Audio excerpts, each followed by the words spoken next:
lead my bipartisan work for the people of Iowa, introducing legislation to move federal agency headquarters out of Washington, D.C. and closer to the people that they serve.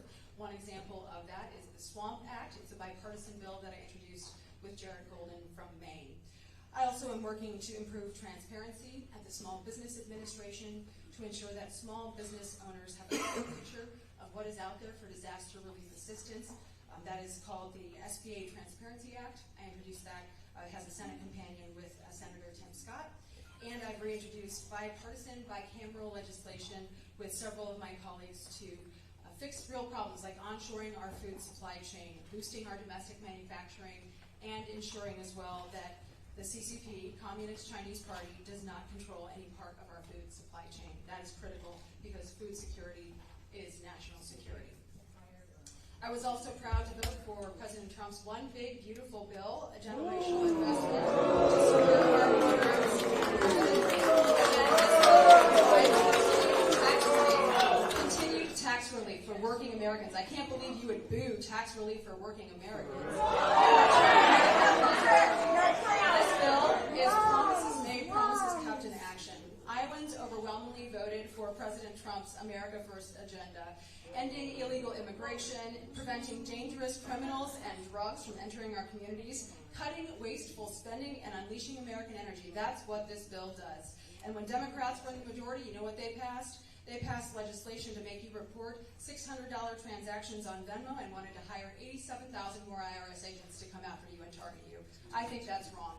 And they added trillions of dollars in new spending that drove up inflation, which is a tax, a real tax on everybody. And what does your bill do? We are working to provide tax relief for working Americans. My colleagues on the other side of the aisle will continue to lie about this bill being a tax cut for the wealthy. But did you know that the top tax rate for earners was not changed in this bill? That bill did not change the top tax rate at all. We wanted to target the tax relief in this bill, additional tax relief, to those who need it the most, the middle class. So what we did do was add provisions like no tax on tips, no tax on overtime, as well as an enhanced child tax credit for working parents. Social Security programs cannot be changed through the budget reconciliation process, but we did add tax relief for seniors through deduction of almost $4,000 from their taxes if they make less than $75,000 or $150,000 finally join. We also made small business tax relief permanent and will prevent the death tax from hitting small family farms in Iowa. We have the backs of working Americans who are keeping our country running every single day. And just to put it into perspective, the average taxpayer in Iowa's 2nd District, where we are standing, would see an increase of 25% taxes if the tax cuts were not extended that were passed in 2017. A family of 4 making the average of median income in the district, $69,384, would see a $1,358 tax increase if the Trump tax cuts were allowed to expire later this year. So that's about 7 weeks of groceries for a family of 4 on average. So simply put, anybody who voted no on that bill last week also voted to allow your taxes to go up. And I wasn't going to take that vote. I voted yes for those reasons. My philosophy has always been that it is your money, it is not the government's money. And I will keep fighting to protect American families over illegal immigrants. From the border security perspective, it will help to secure our border permanently by funding the largest deportation effort in history and disincentivizing illegal immigration. We are going to be providing funding in this bill for at least 1 million annual removals. And by giving our Border Patrol agents the strategic advantage that they need, I think it sends a very clear message to the cartels, the traffickers, the murderers, any other illegal alien criminals that they have no place in the United States and they need to go back to their home country or go to jail.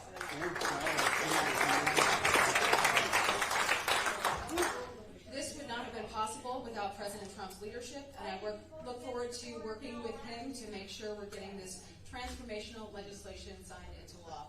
And you know those border numbers that I just cited? The president spoke to that actually in his address to Congress this year. We didn't need new legislation to fix the border. We just needed a new president.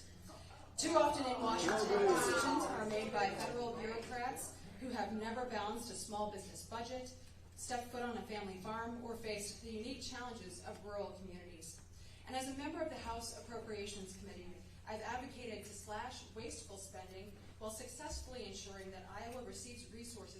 targeted investments such as child care centers, clean drinking water infrastructure, and affordable housing, while working to end abuses of taxpayer dollars and end overreaching mandates.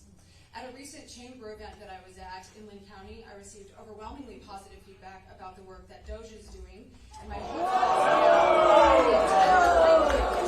is that we absolutely need to be cutting waste, fraud, and abuse, and we can sustain key programs and investments that Iowans and Americans care about if we do that. And no one has sought to tackle this difficult task head-on and see it through until we had President Trump in office. So I'm going to give you a couple of examples that I think as taxpayers we should be really upset about, because I know I certainly am. His administration discovered over $300 million of SBA loans have been given out to individuals under the age of 11. These are SBA loans, business loans, going to people under the age of 11. And over $300 million to people over the age of 120. The goodness that DOJ has done is they've exposed all of these loopholes that adversaries are using to go after these dollars. Guess what? These SBA loans are not being repaid because they're being taken by people in Russia, China, and other countries. And I think everybody can agree we should be stopping fraud, especially if it's being taken advantage of by our adversaries, and no loans should be going out to babies or the deceased. DOJ has also exposed outrageous spending, like $70,000 for the production of a DEI musical in Ireland, $2.5 million for electric vehicles, not here in the United States, but in Vietnam, and $47,000 for a transgender opera in Colombia, to just name a few. Sounds good. The other thing I think that's important about DOJ that they're doing is it's not just about finding the waste and the fraud, it's also about efficiency at the heart of what DOJ is doing. And they're working to improve technology efficiencies to ensure the government isn't paying for unused office space and ensuring every dollar is able to go as far as possible. Did you know that the federal government loses between $233 billion and $531 billion? Yes, that is billion annually to fraud due to inadequate data and outdated systems. A company could never run this way. So this is absolutely unconscionable to American taxpayers, and swamp bureaucrats were not even batting an eye. Even Democrats like President Obama and Speaker Pelosi have admitted that we need to root out waste, fraud, and abuse. The difference now is we're actually doing it. And President Trump and Republicans in Congress and the Senate are committed to following through. Last month, I introduced the Protecting American Taxpayers by President Trump's recent executive order to improve the Treasury Department's ability to screen for improper payments and fraud. And I will get to your questions in just a few minutes. I'm giving an update, and then I will take your questions. That's why I'm here today. That's why I've done 44 in-person calls. So just be patient, and I'll be answering your questions shortly. Last month, I mentioned I introduced that piece of legislation, and I do believe that ending improper payments should be a bipartisan issue. We should all be able to get behind legislation that ensures that tax dollars are not improperly paid out and sent down the drain. The American people, you deserve transparency and accountability there, and I hope that we can make this policy permanent through my legislation. As you know, I came to Congress serving in the minority, and we were in divided government for several years. And I am proud of what we were able to accomplish for Iowans, for you, in those circumstances, and my governing philosophy has not changed. I will always work with anyone who will work with me to deliver for Iowa and do what is right for our communities. And I think if you look at the bills that I've already introduced to this Congress, that is abundantly clear. I am focused on results and getting things done for you. Before we open it up for questions, really shortly here, I want you all to know we have 3 offices in the district. These are solely focused on helping you to navigate issues with the federal government. So troubles that you might be having with the IRS, visa, passport issues, dealing with FEMA. People might not immediately think, hey, we should call Congresswoman Hinson's office to navigate through these problems. Maybe you're waiting on a refund check from the IRS. That's your money, right? So our office is working to help get those dollars returned to you. So our office stands ready to answer those questions for you, help you work through those challenges that you might be having related to the federal government. We do run a customer service division here in the district, and that is what we are focused on. Again, I bring your feedback and your perspective with me to DC, and I think we can all agree sometimes the conversations in Washington don't reflect the conversations we have at our kitchen tables here in Iowa. We're common sense people here, and I think the disconnect can be real and frustrating. That's why I'm trying to bridge that gap and be your voice in Washington. So I will continue to travel to every corner of the district, do these town halls, meet with businesses, with manufacturers, with healthcare workers like we're going to do this afternoon, meet with our military as we send off soldiers this week from our district. I'm going to work very, very hard to make Washington, D.C. to continue to run more like the great state of Iowa. So to take your questions today, I would just ask a few things. I'm going to have my staff go around. We have 2 people who are going to be running around the room with microphones so that everybody can hear you. What I would just ask is that you raise your hand, and they'll kind of go through the room, state your name and where you're from, and then I will answer as many questions as we can get to in this time we have together. So go ahead, and we'll start with Roy, right here on the aisle, the purple shirt.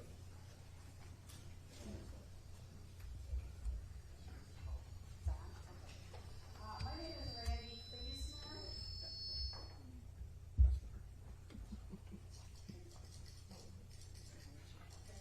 Randy, where are you from? Oh, I'm from North Cass. And first of all, thank you for your service. Even though we differ on a lot of different things, I appreciate the time you take. Congressional Republicans, and I believe this is true, Congressional Republicans slipped a little notice measure into their big massive bill that you just voted for. It would make it exorbitantly expensive to sue the Trump administration, potentially invalidating dozens of injunctions that have halting the White House actions and sucking even more power out of the nation's courts. I have watched Donald Trump sign executive orders that are illegal and are against our Constitution. I have watched federal judges block those executive orders. I have watched Donald Trump berate and condemn those judges. What are you going to do to protect these judges from Trump's vindictiveness? Well,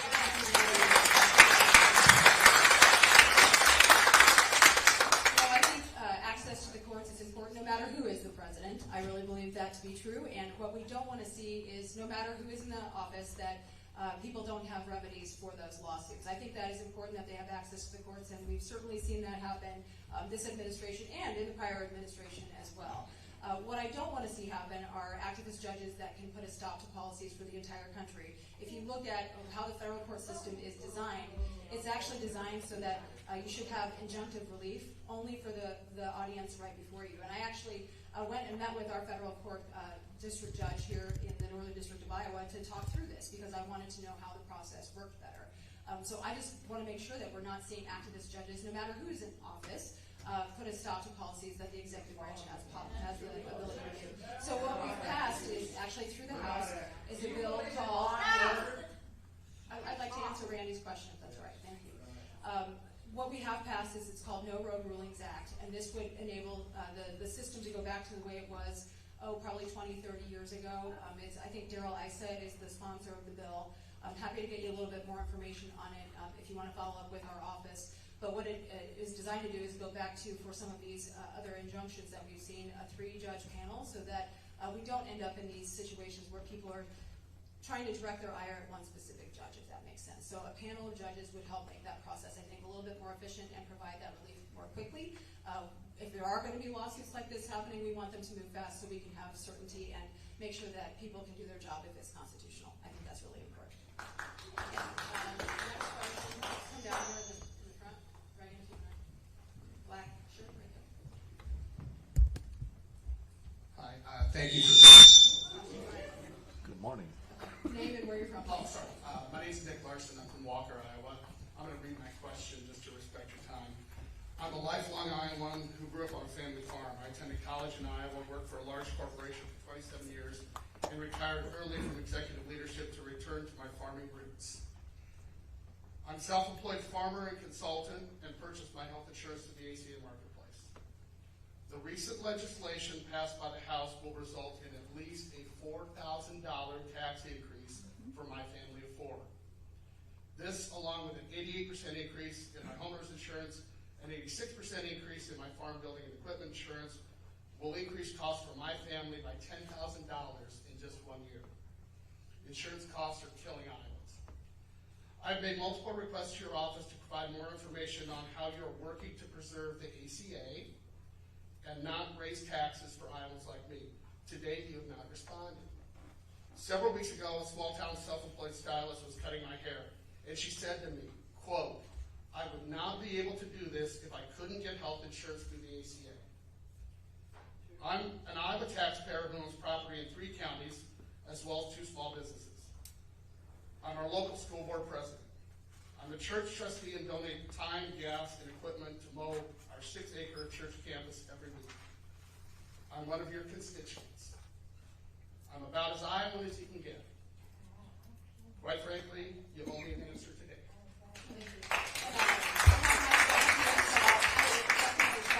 Because we do try to respond to everybody. We had someone actually come to one of my last town halls who said they hadn't got a response, and I followed up, and it turns out they had responded to him 3 times. He just hadn't maybe communicated back. So I just want to make sure that before I check, I just want to make sure that we do that, because we do try. I do pride myself on customer service and making sure we're responding to our constituents in a timely fashion. I've heard from many people about insurance rates and insurance denials, right, especially with severe weather and how challenging that is. We are doing some work with, we're reaching out to Senator Hawley's office. I don't know if you followed some of the things that he's been talking about in response to the recent severe weather. Actively following what he's doing there, because I do believe transparency is important, and that is going to help, I think, lower costs and premiums for insurance, as you mentioned, for many of your farm buildings. We do have a lot of severe weather here in Iowa.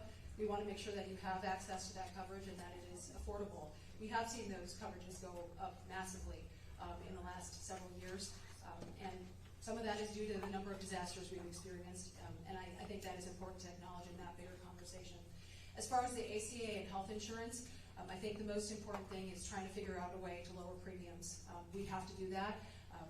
Access to prescription drug costs is one of the biggest drivers of health insurance costs. We are working actively on PDM reform, which will help to lower costs for everyone. We need to make sure, as we take a look at access points, a lot of the conversations in the last few weeks have been about Medicaid. And I want to be very clear, too, as we're having conversations about Medicaid and ACA, we want to make sure people have access to providers, no matter what their zip code is. And I think the most important thing is, if you look at the bill that we actually passed, it is designed to provide continued tax relief to people in that middle class bracket. Again, I have a fact sheet, and I think my staff actually has it. We're happy to hand those out if you have questions. But yes. Well, I would be happy to have a follow-up conversation with you about your individual circumstances and how you have your business set up, because everybody's circumstances are different. And when I take a look at a bill like this, I try to figure out how we can do the most good for the most people and provide the most relief, and that is exactly what I have tried to do. Okay, let's go over here in the aisle. The lady with the Iowa. I guess you're standing in the back. Okay, I can't stand in the back. Okay, Good morning, everybody. My name is Ben. I was born in the sewer of Washington, D.C. After college and graduating in 2016, I moved out here because the cost of living in that lunatic asylum was out of control. First, I want to commend you for coming out and speaking with us. Now, my question pertains, and this is something we Americans are fickle on, is our short-term memories. In the 9/11 Commission report, one of the greatest concerns that enabled the 9/11 terror attacks was the fact we did not control our borders. It is my understanding that the United States Coast Guard is about to go through a massive expansion, which I support, because if they're not going to get across the river, they're going to get across from the sea or from the air. How big of this expansion will there be, and can we get the dollars to support it without expanding the debt? Well, and that's exactly what we're working on, Ben. Thank you for that question. I think I serve on Homeland Security Appropriations Committee, which oversees the U.S. Coast Guard. And I don't know if you all knew it, but we have a Coast Guard installation right on the Mississippi River as well. So we have a river buoy tender that is based in Dubuque, Iowa as well. So funding the Coast Guard is very important to me. We actually had the Commandant of the Coast Guard in before our committee just a few weeks ago. And one of the things that I was struck by were the number of interdiction reports that they are now talking about, right? Because we have secured our southern border more so than has ever been before, those cartels, the traffickers, the adversaries are looking for other methods to get those products and people into the United States. So that's where the Coast Guard becomes absolutely critical.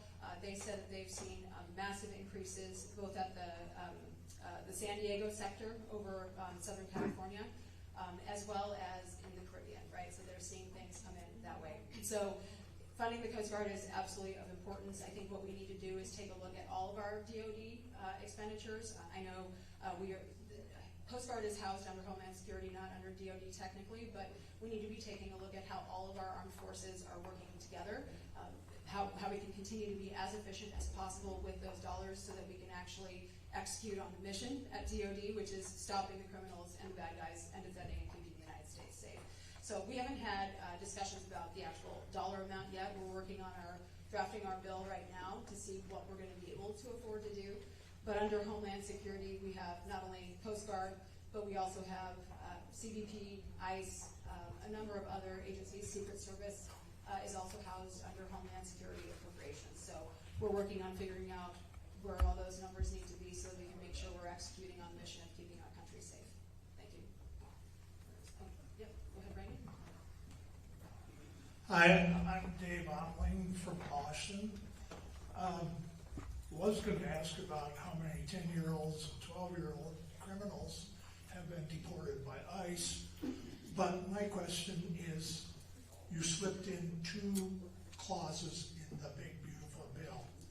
One is to allow Trump to void elections that he feels he can, and the other one was to avoid contempt of court judgments. Why were those put in there? Well, I think that kind of follows up on what Brandy said. Our whole point is to make sure we don't have activist judges who are holding back, no matter who is in office, who is executed on that agenda.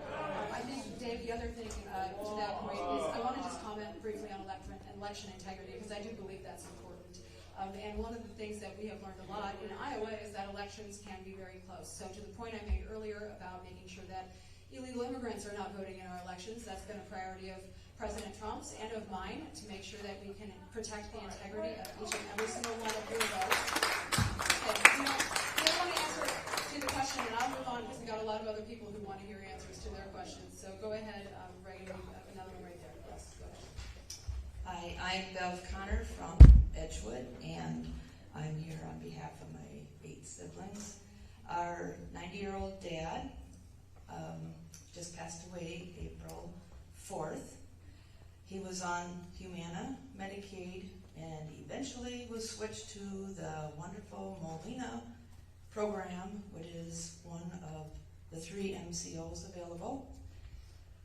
He's only been hospitalized a few times in his 90 years of life with pneumonia. He's lived at home. My mom passed away 16 years ago. Dad fended for himself, cooked for himself, cleaned his house for himself. Somewhere along the line, he got switched over to the Molina program.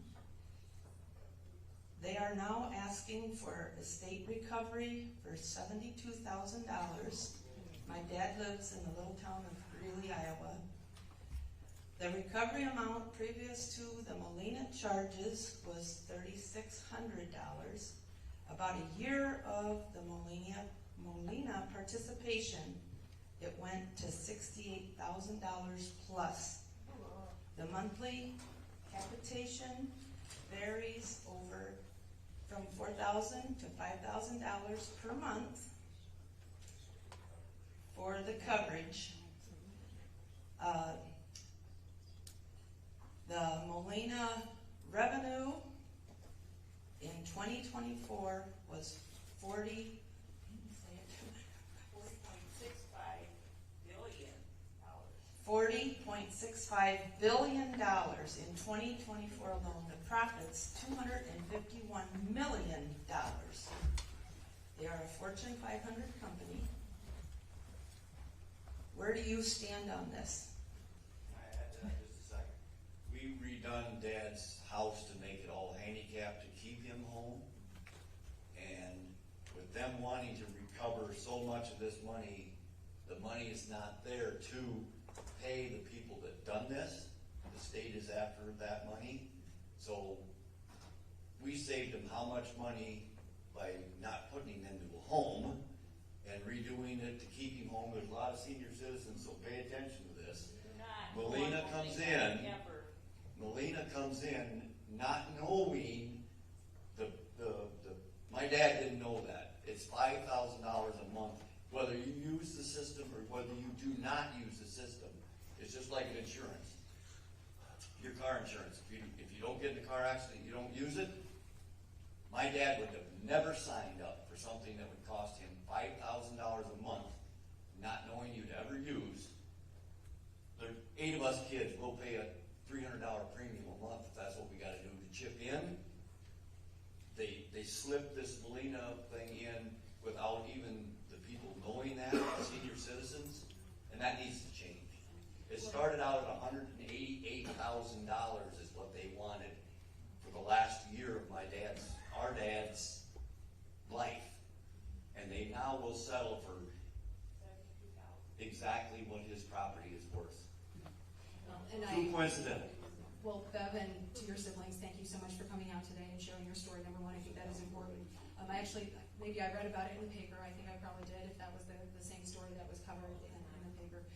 I know that Melina is through the state Medicaid program, which the federal dollars flow to the states, and the states administer Medicaid. That's how that works, right? So I'm happy to help you network with Melina, that we can definitely work on a casework claim for you and what's happening with your dad. So if you reach out to our office, that's what we do. We help people navigate through that or connect you with the state level partner that you would need to have that conversation with.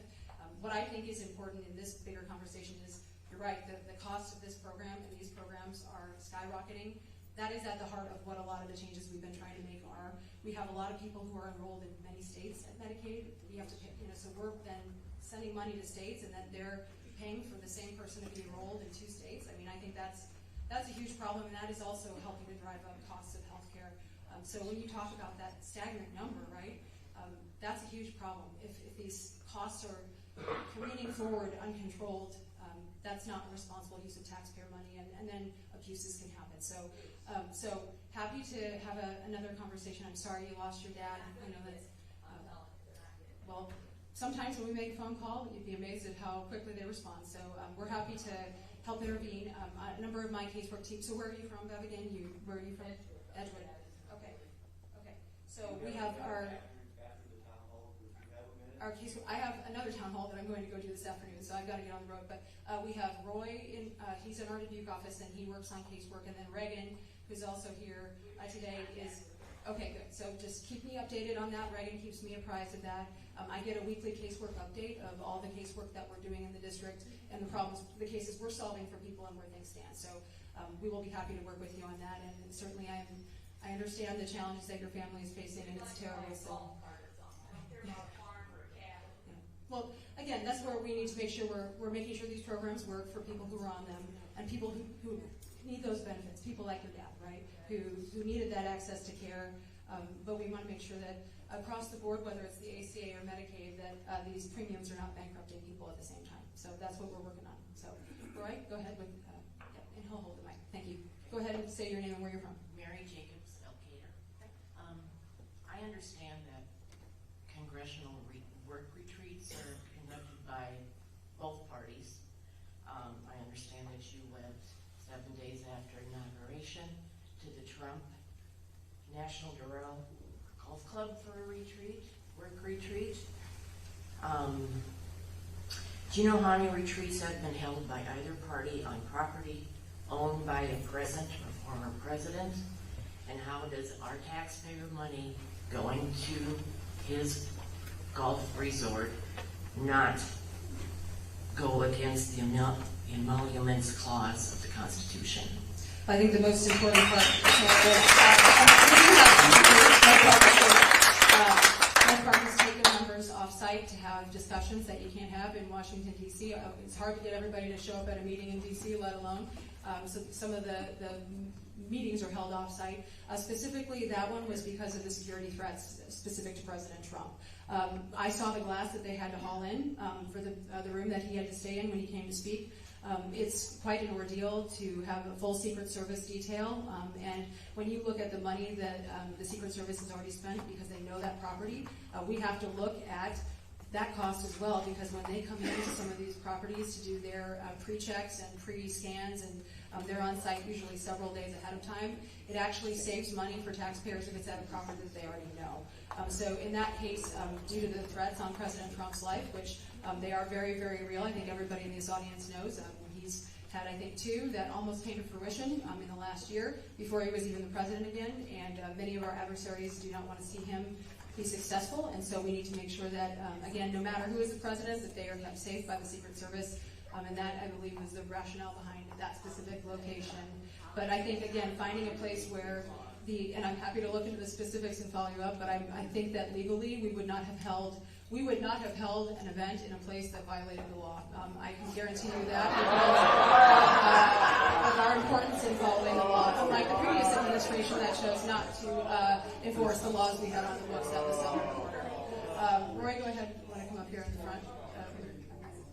How about the aisle here?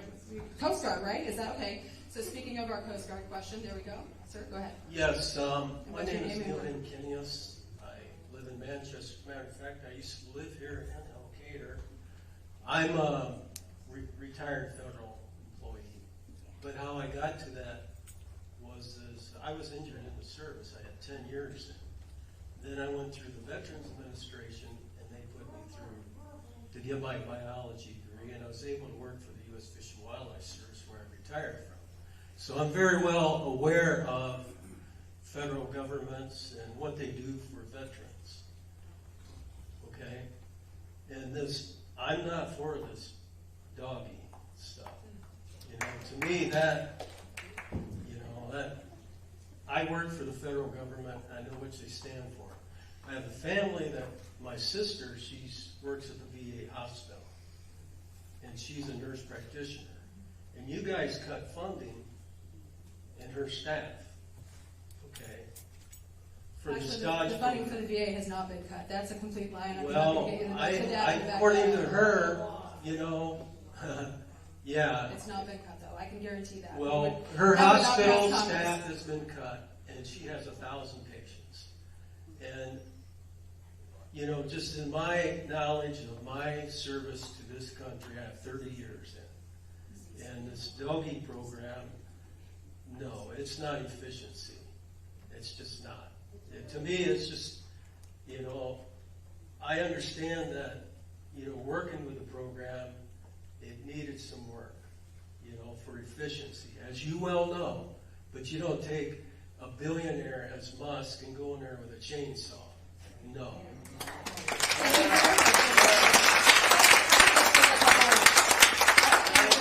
And I'm not only speaking for myself, but I'm speaking for all the veterans, all the federal workers that are out there. Well, I think having a strong federal workforce is really important. We don't need a billionaire as Musk running our country, these oligarchs. They're hoping to get recommendations for the executive branch and for Congress, which obviously has Article 1 authority, which is power of the purse. I believe in that very, very much so. I'm on the Appropriations Committee, the committee that is tasked with making sure we are being responsible with government funding. I don't think we should be funding Sesame Street in Iraq. I don't think we should be funding male circumcisions in Mozambique. I don't think we should be funding transgender operas in foreign countries. I think we should be funding the VA. We should be funding research at institutions like the NIH, who are working on making sure that we can find the next cure for cancer. I want to make sure that dollars are going where they should be going, not continuing woke priorities of the previous administration. The other thing that's important about DOGE, and I think that Elon Musk came in and helped to join and lead a team of people who are actively working to find this waste, fraud, abuse every single day.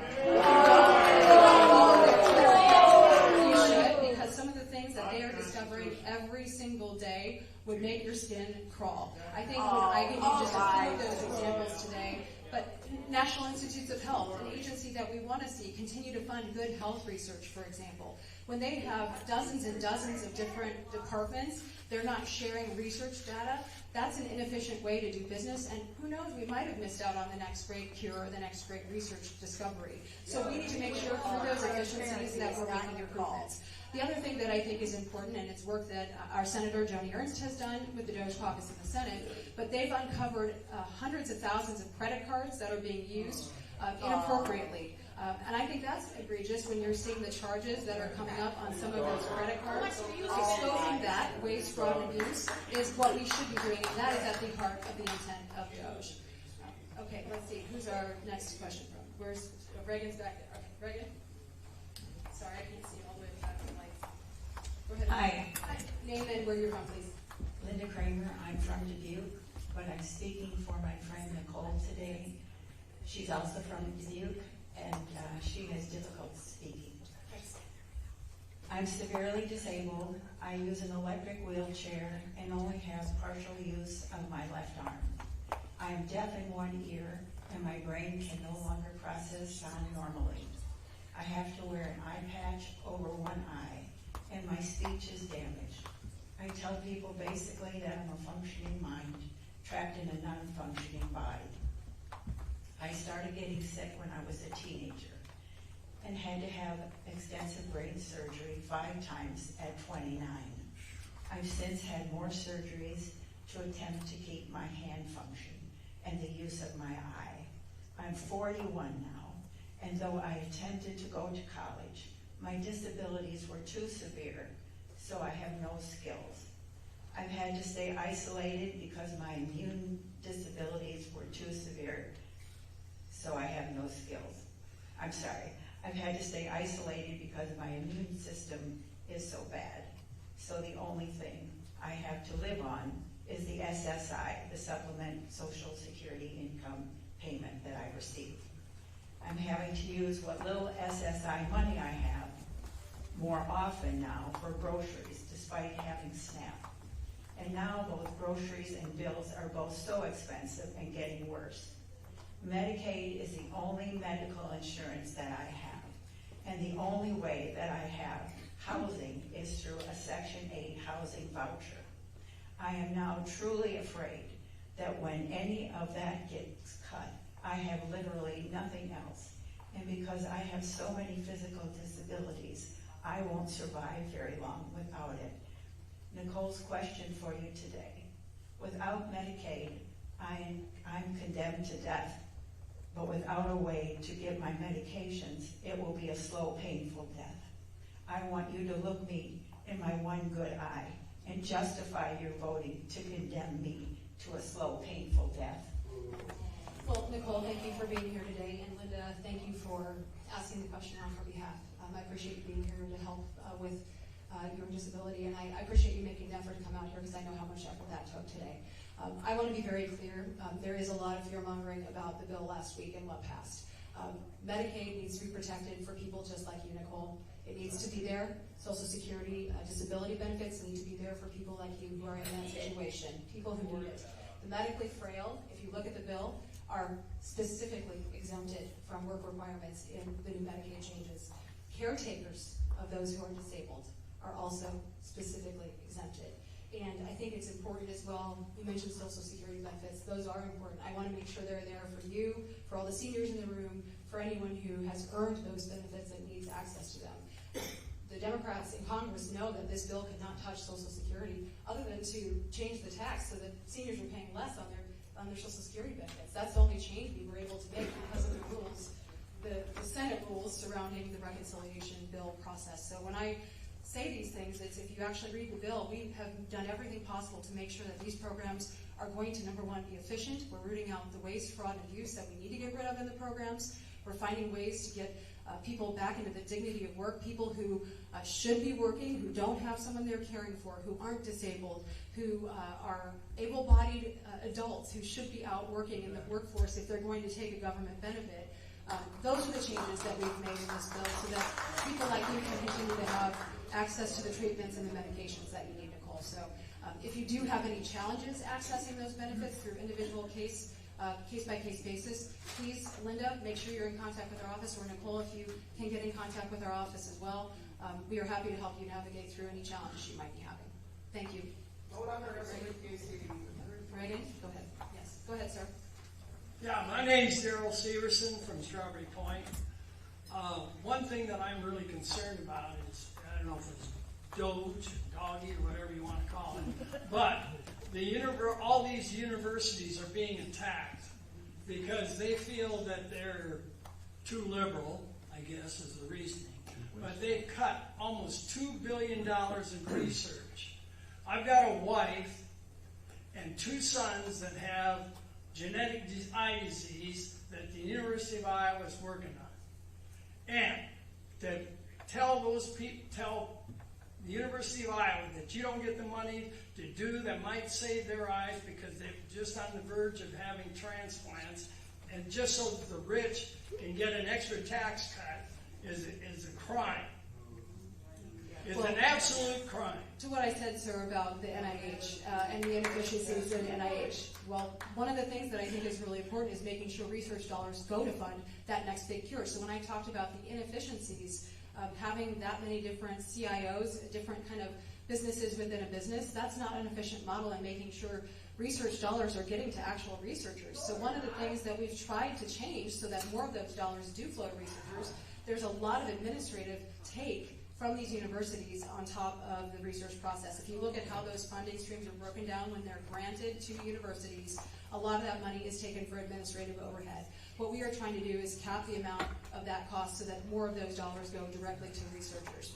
The other thing that is important there is, and so when you look at some of these other institutions, they're not complying with some of the requirements of executive orders, like letting men play girls' sports, which I think is critical. If we're going to be NCAA sports, they need to comply with those rules and executive orders. And the other thing that I think is important in this country right now is we have seen just an outbreak in anti-Semitism in this country.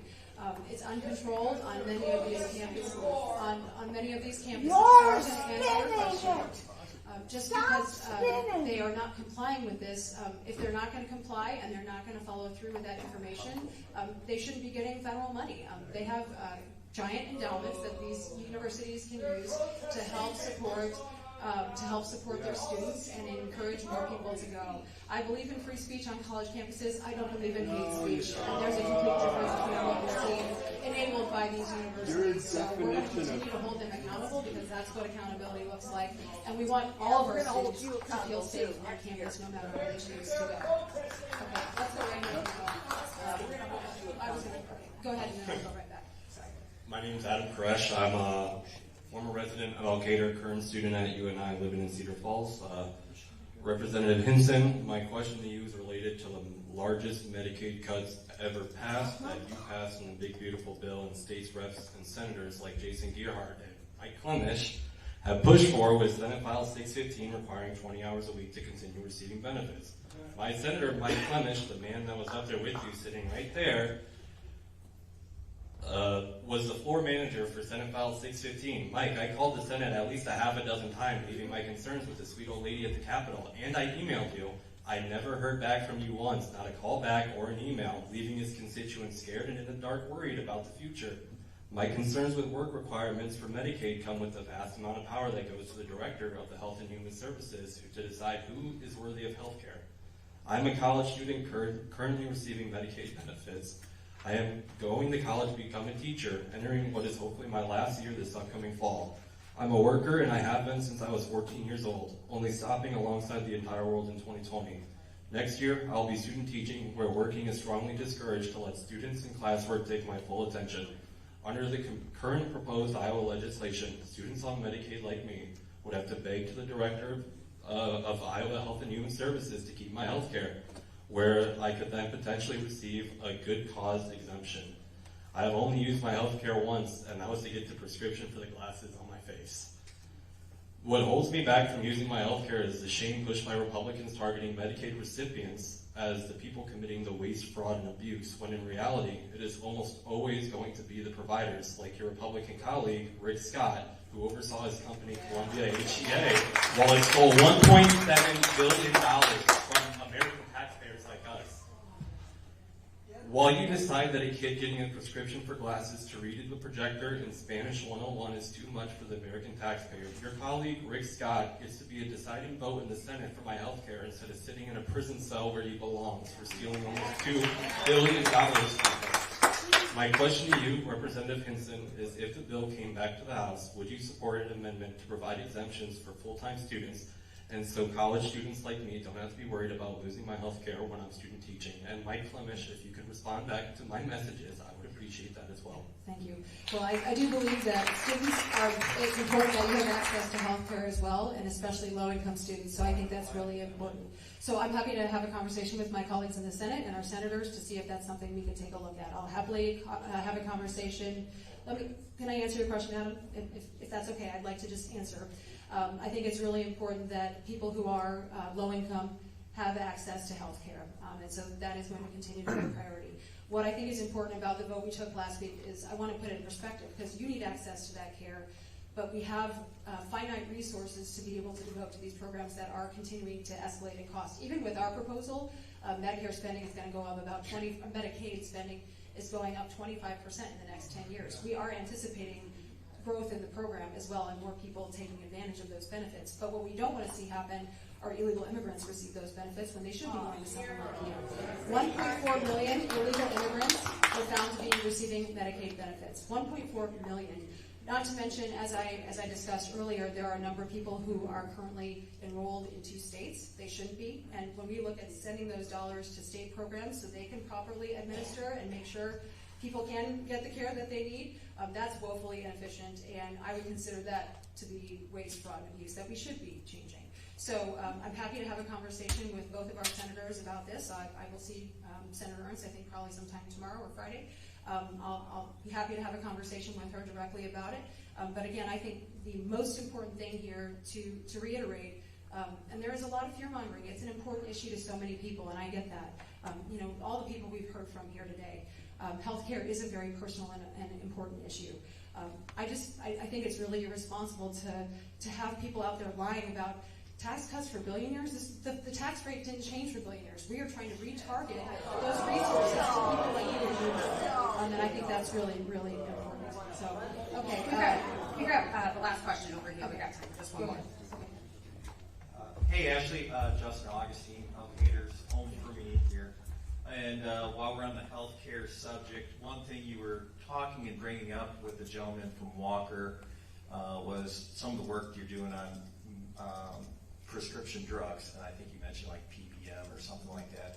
Recently, we've made some changes on our employees' health insurances and stuff like that just to help combat the rising costs. We're honestly all in the same pool, the same boat collectively, so anything that you can do to help bring those costs down on your end of the world in Washington, D.C., I'd sure love to hear about that. Well, thanks, Justin. Appreciate you coming out today, and thanks for what you do at Moyna as well, a big employer here in the district. So I know you do so much to make sure your employees do have good access to benefits and health care, and I know you do a good job at recruiting people because of the benefits that you do provide. So thank you for that. We have tried to start tackling the immense increases we've seen in healthcare costs. Through COVID, obviously, we saw a lot of that cost drive up, and we needed to pay our healthcare workers to make sure that they were showing up because it was a very, very tumultuous time for our country. But we do need to take a serious look at, I think the most important first step is prescription drug costs and figuring out how we can lower those. We also need to be a healthier country, and I think that there's a whole initiative kind of focused on some of those priorities as well. But I think when you look at prescription drug costs, the PBMs have driven up the costs for those drugs. Many of them are generics, shouldn't be costing as much as they are. So we're taking a look at that whole spectrum along the way. We've passed legislation, I think, in the last Congress. I'm trying to remember the exact title. I think it was Lower Cost, More Cures Act, to help with more of the transparency that we need around healthcare across the board. So whether it's prescription drugs, programs like Medicaid to make sure that we're actually exposing some of the waste. We want bad actors to be held accountable for if they are exposing the system or are fraudulently using the system. But we, again, want to make sure that healthcare is accessible no matter what your zip code is, whether you're in a big city or a small community like Elkader. So actively tackling a lot of those issues, and thank you for asking the question. Thank you, everybody, for coming out today.